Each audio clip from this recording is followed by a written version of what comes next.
Hello, everyone. Welcome. I'm Earl Anderson from the British Columbia Institute of Technology, a member of the CEWIL Research Committee and the ACE-WIL Research Committee, and it's my pleasure to start us off with the third of 4 sessions of the CEWIL Canada Research Series.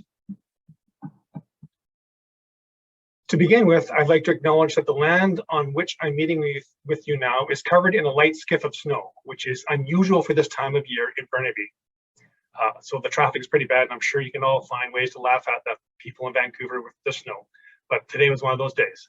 The land is also located on the unceded territory of the Squamish, Tsleil-Waututh, and Musqueam First Nations people.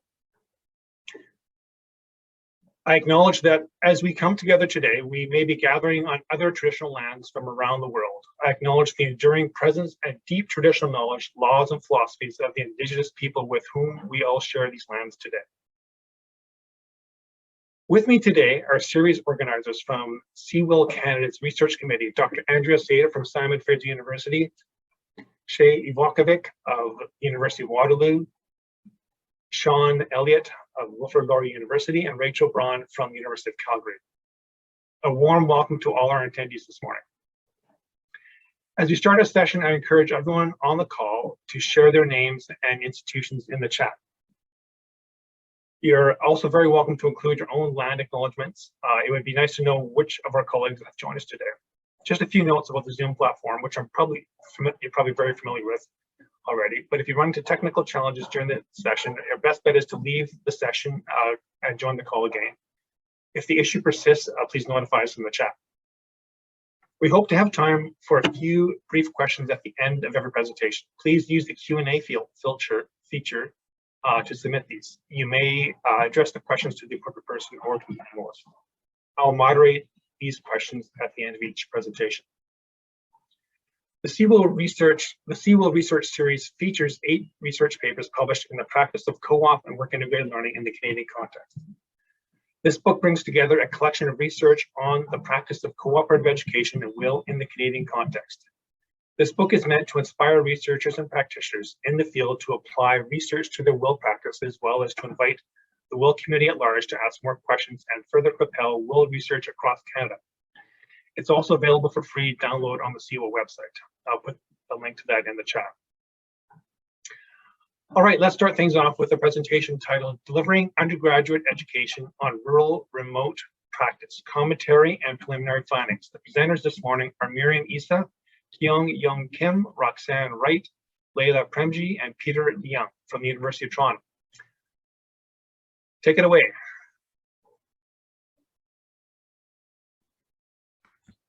Hello, everyone. Thank you so much for the organizers for inviting us and to give this talk, as well as to the attendees for joining us today. A huge thank you as well to our mentors and supervisors, Dr. Fok-Han Leung and Dr. Roxanne Wright, who provide us with immense support during this project, and without them, it would not have been possible.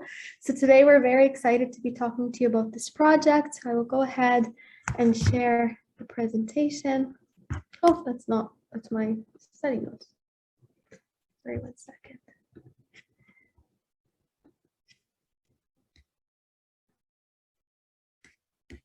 Are you able to see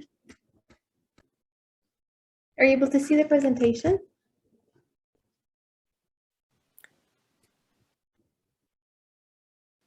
Yep, we can see it. Perfect. So this is our Dr. Fok-Han Leung's affiliations on the top, and Peter and I are from the University of Toronto, Faculty of Medicine, and Roxanne Wright is also from that. So physician shortage continues to be a significant issue in the equitable delivery of sustainable and high quality healthcare in rural and remote regions in Canada. And in fact, a study conducted by the Canadian Medical Association in 2019 found that 19% of Canadians lived in rural and remote areas, whereas only 8% of physicians practice there. And this shortage is even more apparent in more specific specialties, with roughly 2% of specialists practicing in rural communities compared to 14% of family physicians. And these limitations are mainly due to great difficulties in recruiting and retaining healthcare providers to rural and remote communities. And so our project focused on trying to explore ways in which we can introduce rural and remote medicine to medical students. So while the shortage is a real issue at a greater systemic level, you may be wondering why and how does that relate to medical students, and why are we studying the exposure of rural medicine to undergraduate medical students? So Dr. Roger Stracer, who led the creation of the Northern Ontario School of Medicine, mainly to improve the health of rural and remote populations in Northern Ontario, identified three main factors associated with the entry of medical students into rural practice. This included rural upbringing, rural training at the undergraduate medical level, so in year 1 to 4, as well as targeted rural training at the postgraduate level or residency. And while overall rural upbringing was shown to be the most independent predictor for rural practice, studies that have looked into this have also found that rural exposure during early undergraduate medical education has been shown to be really important to foster urban medical students' interest in urban medicine, but also to keep those who are from rural regions who happen to be studying in urban areas connected to those communities. But of course, like with anything, COVID has brought on additional and unique challenges. So before COVID, medical students' exposures to rural medicine took various forms, and this included student initiated observership opportunities in rural communities, rural health fairs, as well as clinical placement in rural and remote communities that ranged from 1 to 3 week durations. But because of travel restrictions and physical distancing policies, medical schools have adopted preclinical education to virtual platforms.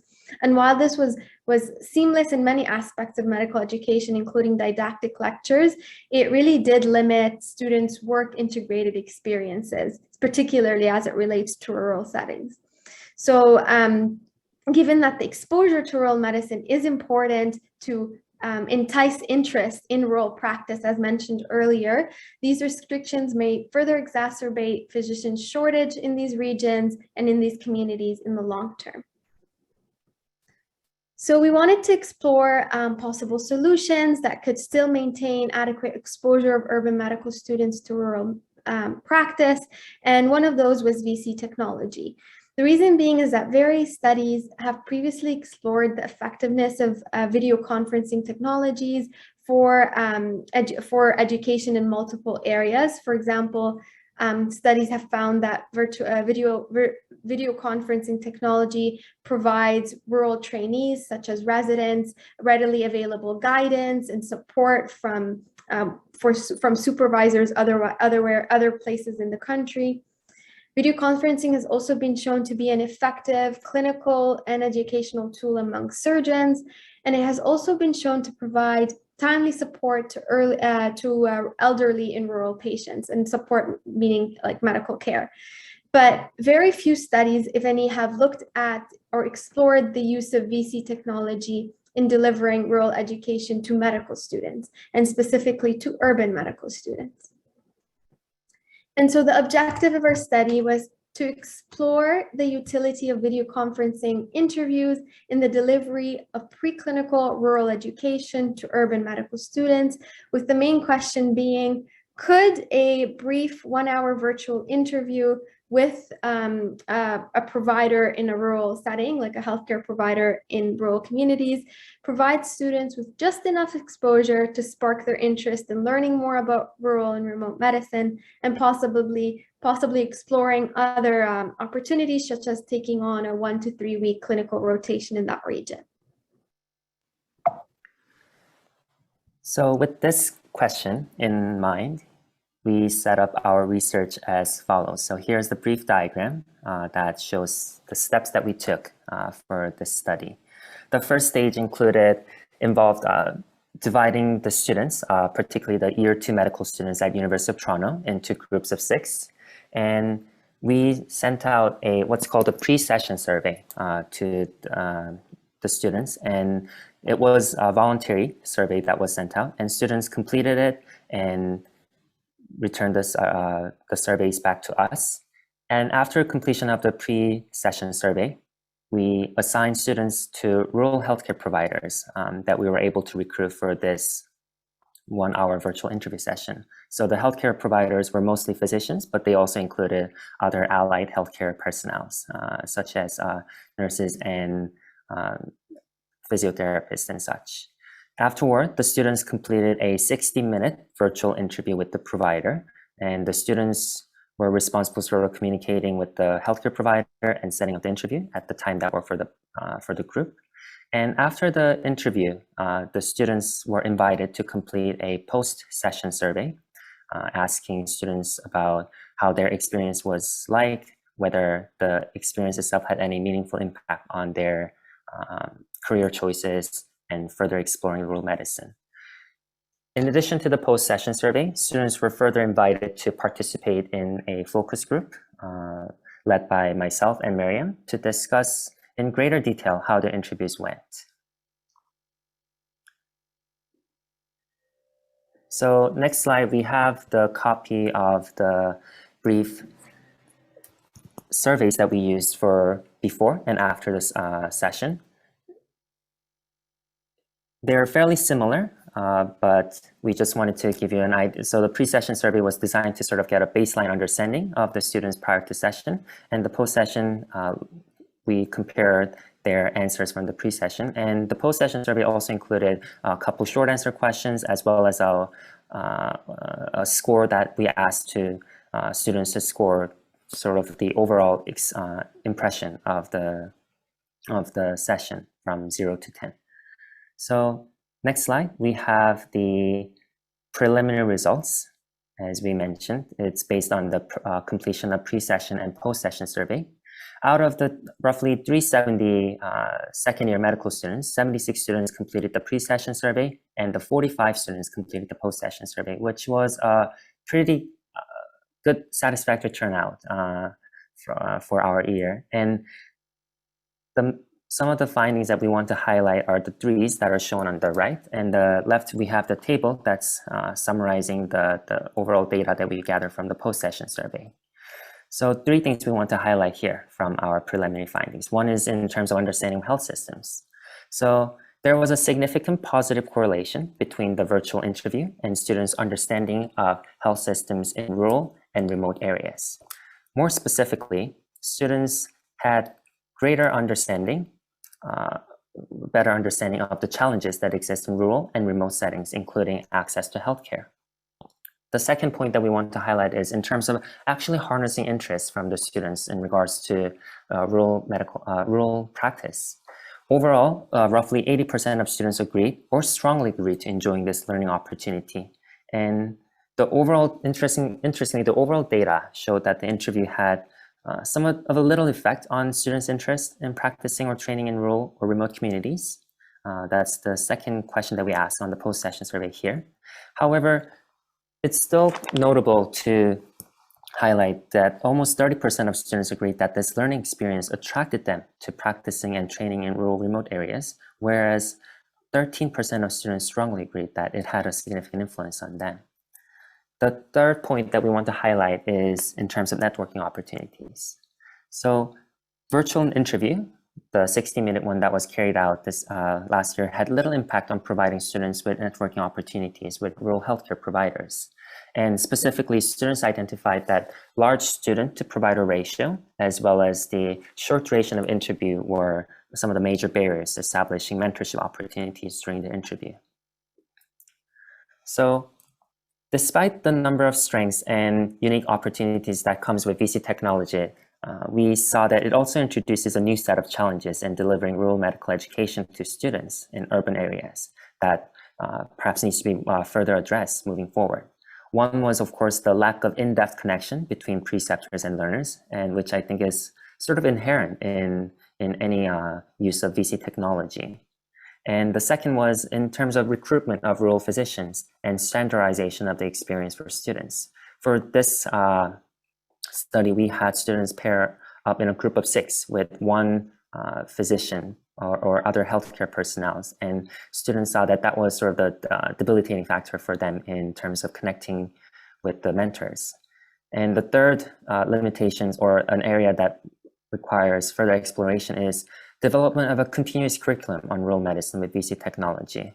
as Mariam mentioned, we introduced this technology in response to the pandemic, which forced cancellation of in-person observerships. So perhaps when we go back to in-person learning, how will we continue to deliver rural medical education in conjunction with the VC technology, or developing a long-term longitudinal relationship with the mentors. So those are some things that we need to continue to keep in mind as we focus on the use of VC technology. And with these findings in mind, we also wanted to highlight some of the further directions that we can take in terms of using virtual platforms to provide medical students with adequate exposure to rural and remote communities. One is interacting with physicians in areas requiring air travel for essential needs. So far, we've mostly focused it on rural areas, primarily within Ontario, but given that the VC technology really knows no borders in terms of connecting with physicians and healthcare personnel, we can certainly look into ways to connect with remote communities in Canada and potentially internationally. Another aspect that's worth exploring from our point of view is, given the virtual platform, we can definitely go beyond just interviewing the physicians that we get to meet with. Virtual platforms can be a useful tool in terms of live streaming physicians in their remote clinical practice. And the students would be able to ask questions, witness authentic physician-patient interactions, and potentially engage in a physician-mediated discussion with consented patients all in real time through the live streaming.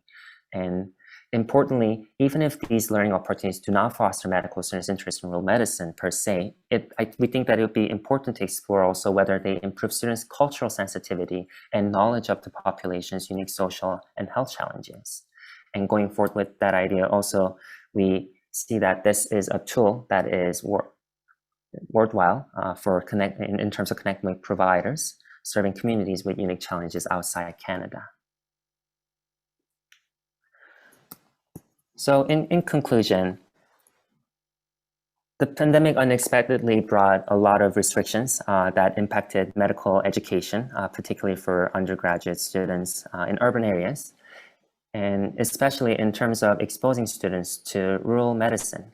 However, we saw that VC technology is quite a useful tool in connecting with rural and remote physicians across the country and perhaps even outside Canada. Virtual interviews were perceived as a positive learning experience for medical learners. And though it had little impact on actually influencing their decision on pursuing rural medical careers, I think it's also important to note that we still have focus group data that we hope to analyze in near future to collect some qualitative findings and continue to discuss how we can further develop this curriculum for the students.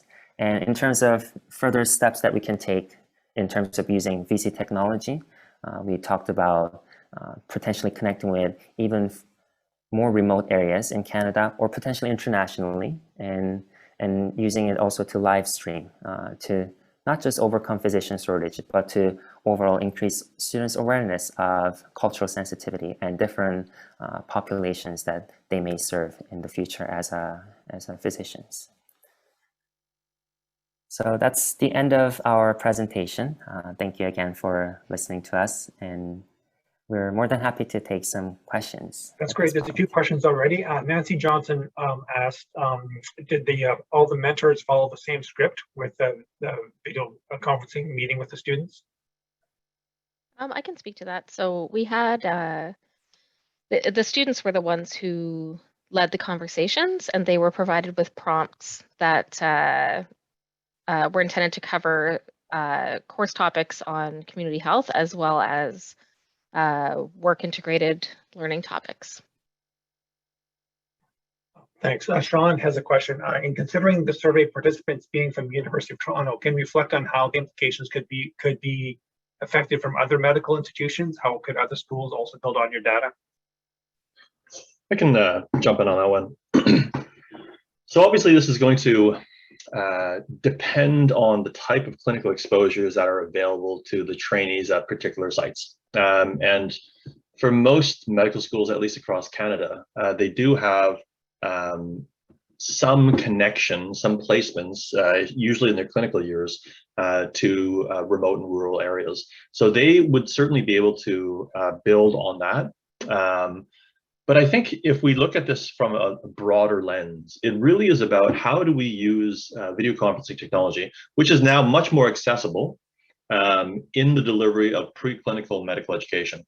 And there we really kind of land on two main principles. The first being that you can actually have more people dialing in, so to speak, very similar to what we have here, to a webinar type thing.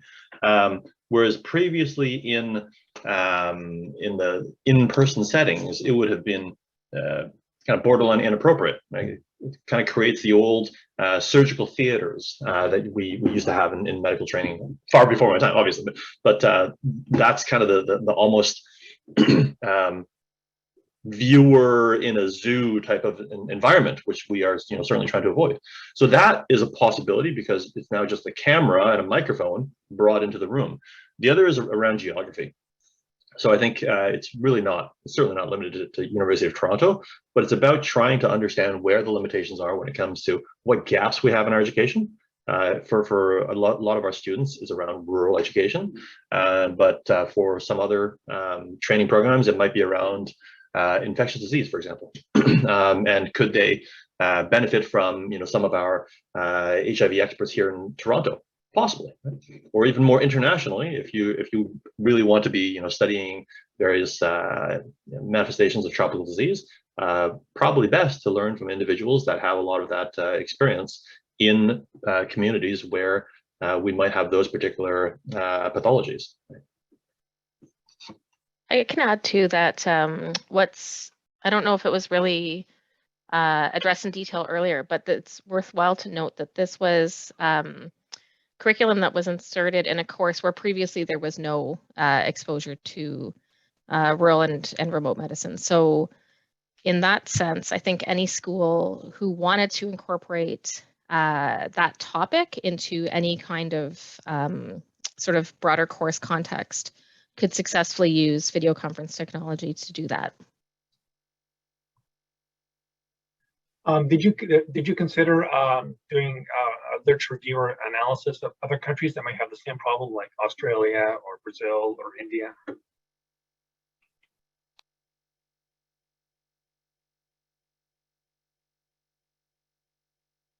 Yeah, either of the students want to take on that one? So we did do a brief literature review initially at the stage of our study, and we also remember looking at some of the papers that were published from the Australian university because they were also quite big on developing rural medical education.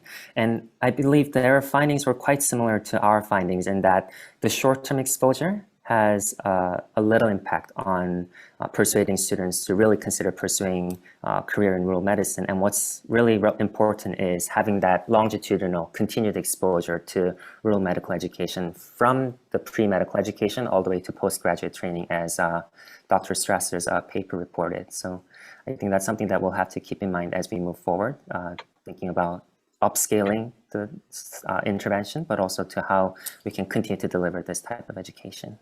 Yeah, certainly I would say that, for a lot of educational innovations, it is always going to be challenging to definitively demonstrate downstream effect. Why? Because as the educators in the audience know, there are a lot of confounding factors. The more time you add on, and the more time you add on, the more compelling it is then, did they really end up practicing rurally for decades or years? But I think what we were able to very nicely demonstrate in this work was the feasibility of it. Right? It's easy. We're finally at that time in history where the technology is easily accessible. We don't have as many barriers around kind of equitable access to it. And for an institution like the University of Toronto, which is quite large and has a lot of its own kind of checks and balances to make sure things that work out well, we were actually surprisingly able to introduce this relatively easily, and it was very, very well regarded. Now, the downstream effects, we will keep an eye on that, but I think the real piece that was impressive from the work of the students was how nicely it was integrated into our curriculum. Great. Thank you for an excellent presentation. Those are great questions and discussion, and we're going to move along to our next presentation. And that is presented to us by Nancy Johnson and Andrea Sater, bringing experience-based education together at our institutions to focus on distinct outcomes, shared attributes, and coherent narratives. Over to you guys. Thanks, Earl. That was a mouthful. Just wanted to make sure you could get through it. I just want to also acknowledge that Earl and Andrea and I are coming to you on the traditional, beautiful traditional lands of the Coast Salish people here on the West Coast. And I also want to thank Mariam and Fok and Roxanne and Peter for a really interesting, quick discussion. Makes me want to go read your chapter in the book regarding the use of various technologies for achieving these kind of outcomes that you're talking about of the serious problems of rural medicine and the lack of practitioners. So thanks for that. That was awesome. It also kind of leads into the topic that Andrea and I are here to chat about today, and that is looking at how to make sense of various forms of work integrated learning from a different lens than we normally do, from a lens of purpose and outcomes. And just like the purpose and outcome of your work earlier presented in this seminar was one of getting practitioners out to the rural areas, we're going to talk about ways of taking a look at each of our WIL programs and identifying what their primary purposes are, and maybe starting to learn to talk about them in that way. This will be particularly interesting for folks that find themselves at an institution where there's a lot of experiential education going on, but it's going on all over the place and dispersed across faculties and in various programs and on different campuses. And that lead-in slide sort of gives you a sense of some of the labels that are used on our campuses, some of which, as we know, describe, very similar things. And as post-secondary is increasingly being asked by governments and others to do more and better, the fundamental question before you can do more is, how much are you doing already?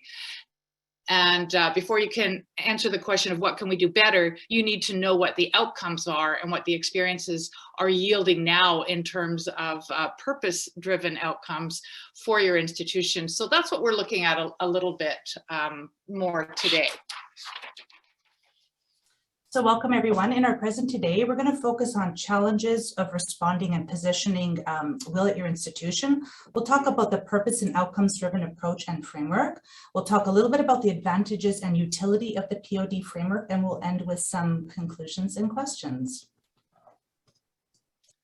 So as I mentioned a bit earlier, it is challenging when you get those calls, and I think we've all had them, where someone says, could you just tell us how much work integrated learning is going on at your institution?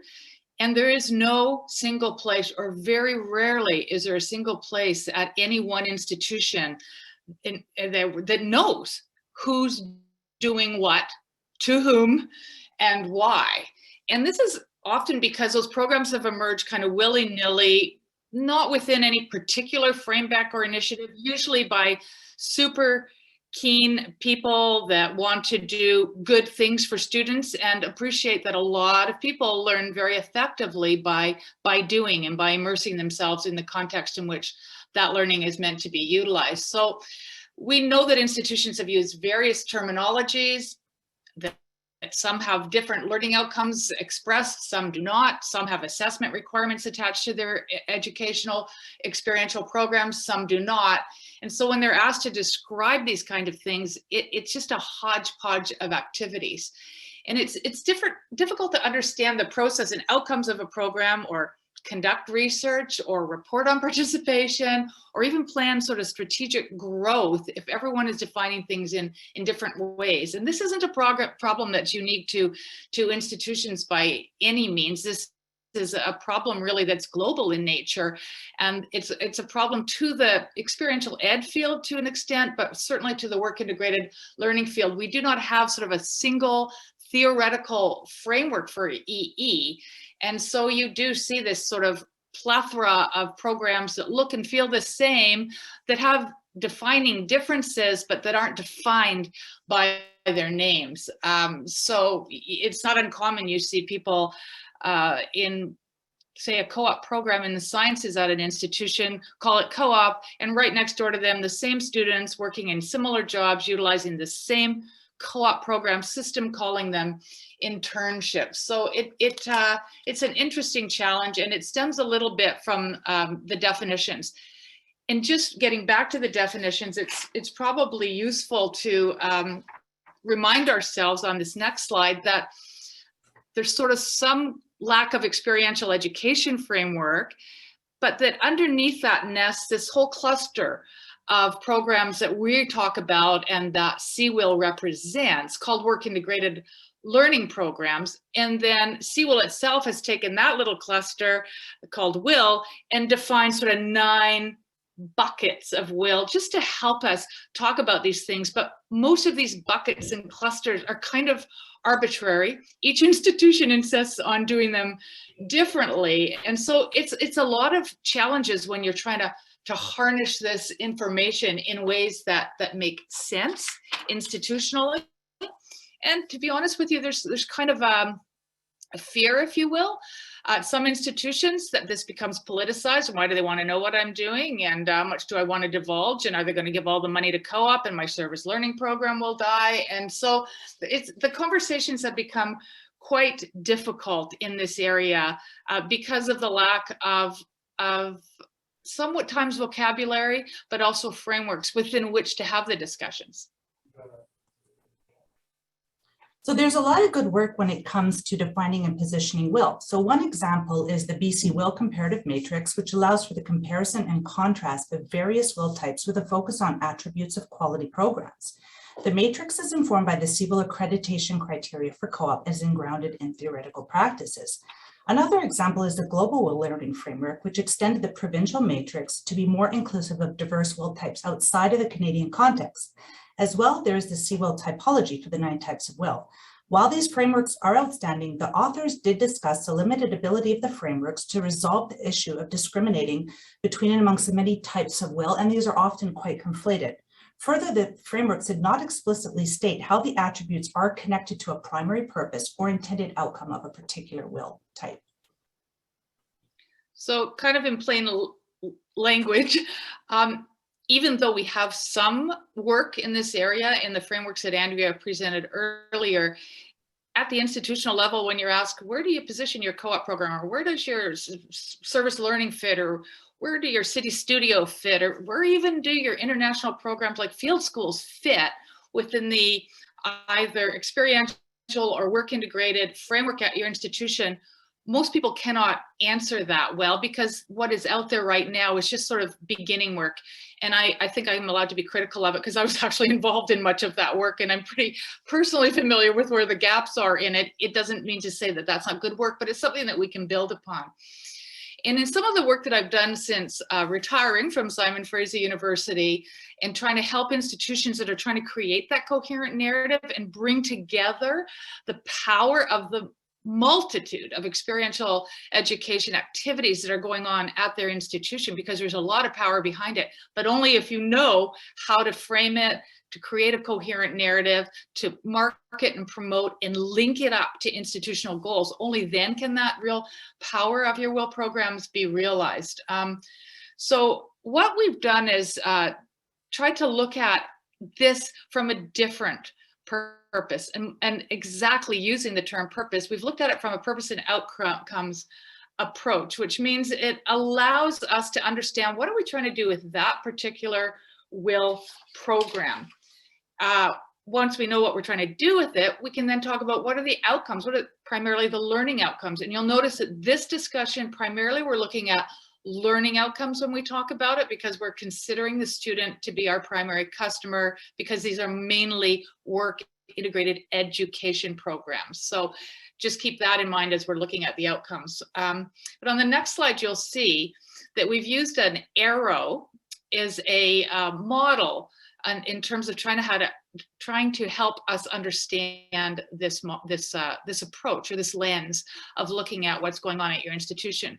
So the model really is any given WIL type would have a primary purpose. Now, a lot of purposes will also be realized through that model, but we want you to articulate the primary purpose.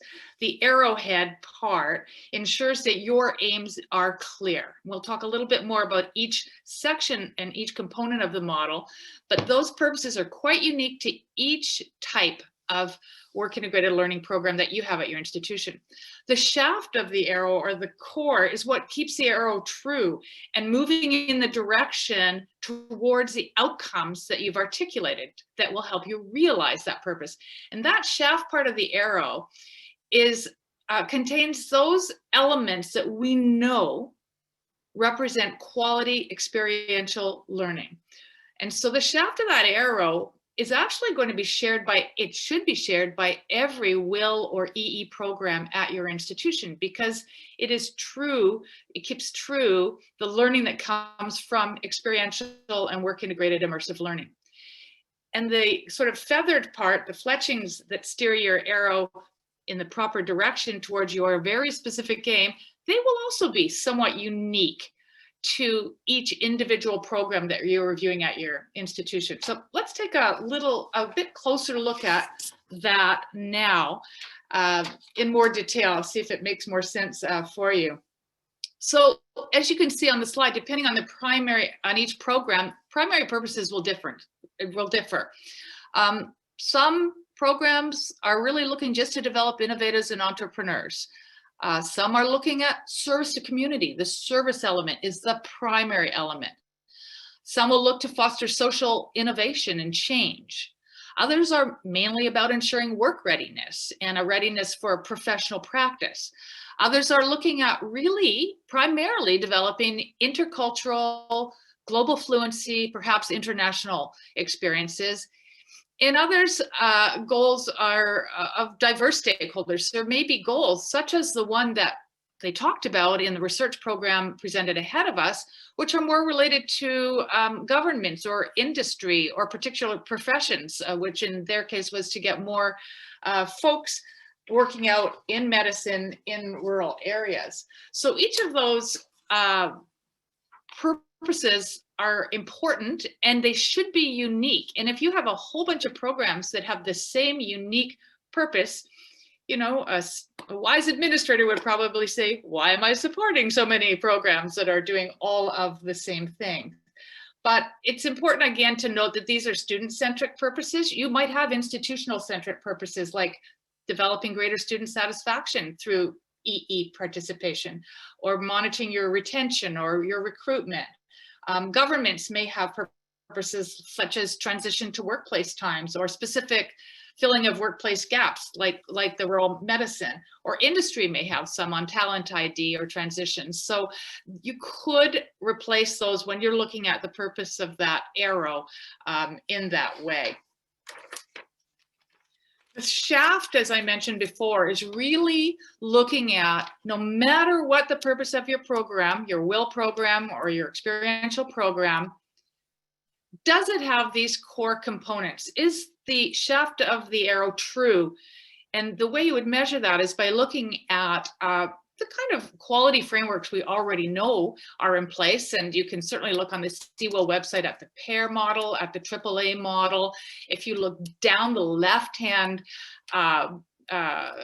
side of the BC or global WIL matrix, you'll see all these attributes, some of which have been derived through years of practice in CEWIL and sort of accreditation, and some of which are derived from the literature and good practice. And they include experiences needing to be direct, hands-on, meaningful, substantial. I think that actually applies to some of the research outcomes that our previous co-presenters mentioned, the need for this to be meaningful and substantial.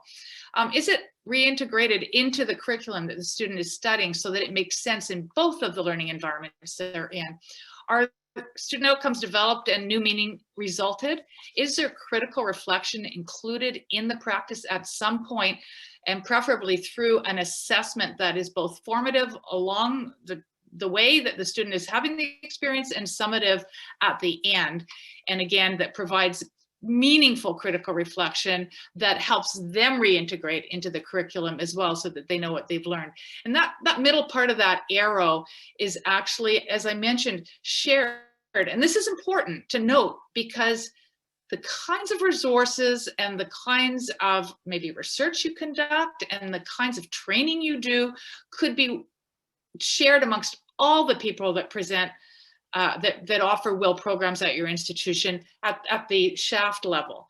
And then where things would differ would be at the front end, because your purposes are different, and at the back end, which we're going to take a look at now, which is your FLETCHINGs, that are the feathered part of your arrow. So using this kind of arrow analogy, for those of you that play darts or maybe have ever done archery, the way that the back end is designed just helps keep that true arrow going towards the primary purpose. And the primary purpose, let's say for a co-op program, would be the preparation of students for work. Now, if they took a work term in Japan and had an international experience, they would probably also develop global experiences and so on. But the bullseye that you're aiming for, the primary purpose, is the preparation of workplace professionals. And then you still get points, and it's still important for other kinds of outcomes that you get, such as international experience, development of global citizens, etc. You could name many, but the primary one remains to be true. And that, therefore, that program that has work outcomes as your primary purpose will have different FLETCHINGs at the end. So they may find that being paid is really important for that. You may find an immersion into a workplace is really important for that. You may find having professional supervisors or mentors that provide workplace formative and summative performance along the way really important for that outcome. And so you'll see that I always choke on this, the FLETCHINGs or the feathers serve a real purpose to help getting you there. And now we're starting to talk about the differences between programs, not just they're randomly different. Why are yours paid and mine unpaid? But we know they're because, in the case of, say, work preparation, to the extent possible, they're paid because that reflects the real world of work in which we're prepping the students to work. So it makes that particular workplace learning experience more authentic, or as authentic as it can be. Other possible things that students could be looking at is the degree of experientiality, how immersive it is.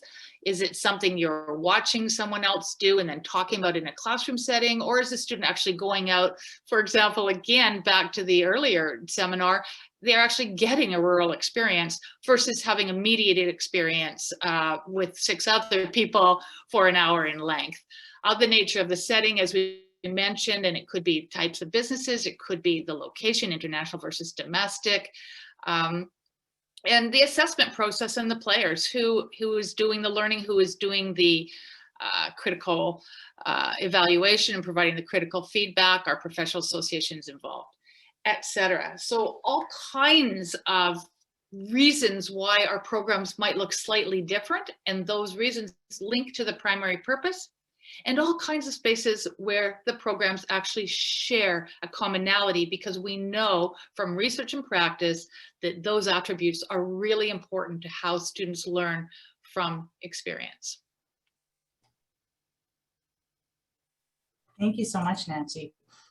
So some advantages of the POD is it allows institutions to bring together these various models of education in a thoughtful way that supports the shared attributes and respects the offerings and what's unique in those offerings and their outcomes. It allows for a coherent narrative to be created at the institution with respect to each model's distinctive role, while ensuring that economies of scale are realized through the development of core resources that can also be shared to enhance quality and effectiveness. And it allows for institutions to talk about various offerings from the perspective of a purpose that links to its own goals, as well as those of its community, the government, and employment partners. So in a nutshell, I have found when I've worked with systems and institutions that sort of switching out and taking this particular view on the plethora of programs that are offered at an institution affords conversation that isn't there when we're comparing against attributes, which most people don't even know why the attributes are there. They were kind of designed in from an early day, and we just keep, you know, repeating every new semester. So this purpose and outcomes driven approach has proven for myself anyway, in the work that I've done with various institutions, to be a really fresh way of looking at work integrated learning experiences that doesn't compete them and pit them against each other. It also helps us identify all the shared spaces where we can share resources, where we can share training, where we can share materials, and where we can share research that makes sense regardless of your very particular purpose and your particular fletchings on your arrow. And that is very refreshing. So we found that taking AIM in this way provides for a conversation that we haven't had before, and allows us to really clearly link up the outcomes of WIL programs to the goals of other institutional plans, making those WIL programs much more important and valuable to the institution as a whole, because they now feed up to the various goals of your external plans, of your research plans, of your overall student satisfaction plans. And so they become a much more valuable part of the institution than they had previously. So I think that's it, Earl, and we are probably open for questions, and we might even be good for some answers. Excellent. So are there any questions?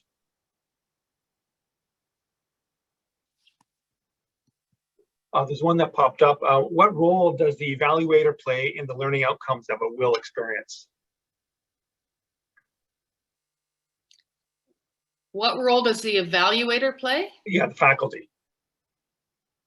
Well, I mean, every WIL type has a different role for the faculty members. So I don't, within this model, there's no particular role for the evaluator other than that they're obviously doing some formative and summative assessment. And so in that sense, they may bring some techniques or practices that could be shared, because that's one of the core, you know, model core resources that's shared across various WIL types. I'm not sure if I answered that very well. Did you hear that question differently, Andrea?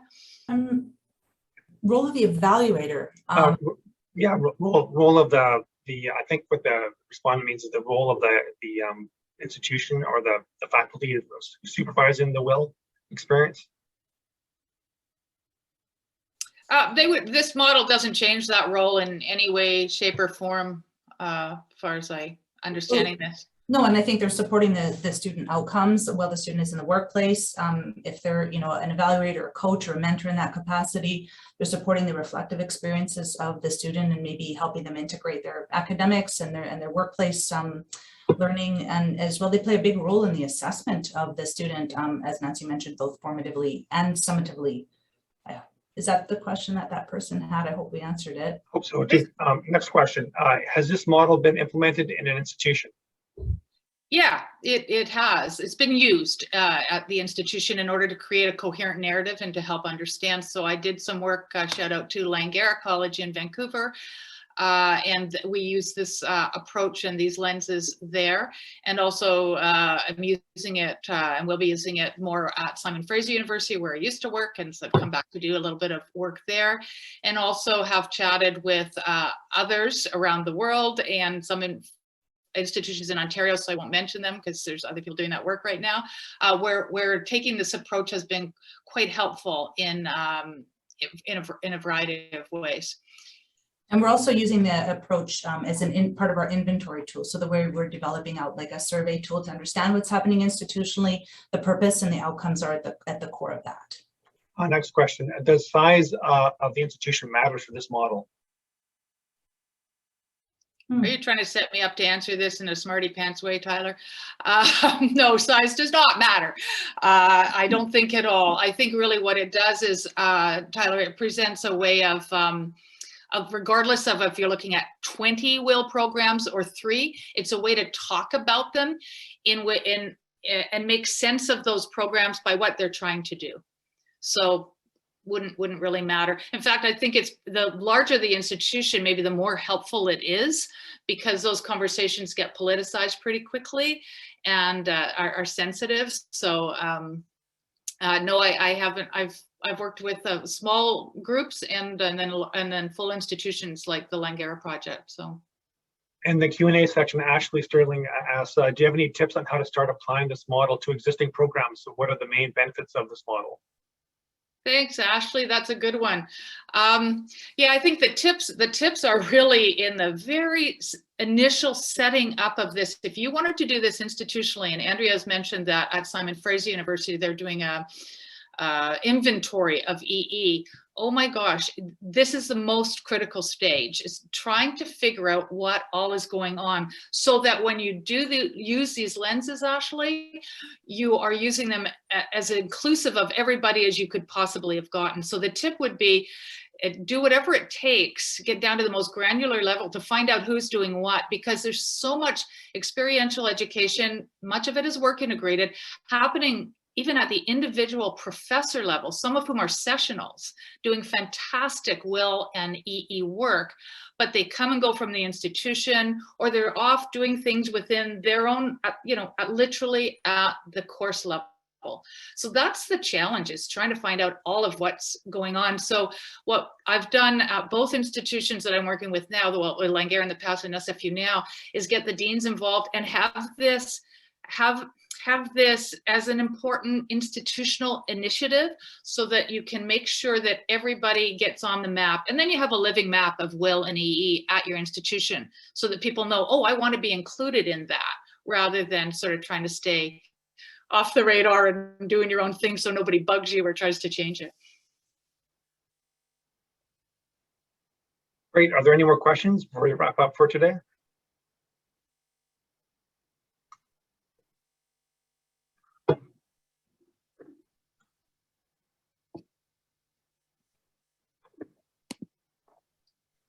Okay, I'd like to thank all the panelists for the presentations today, and thanks for joining the session. And we hope to see you next week, the same time, for the next session.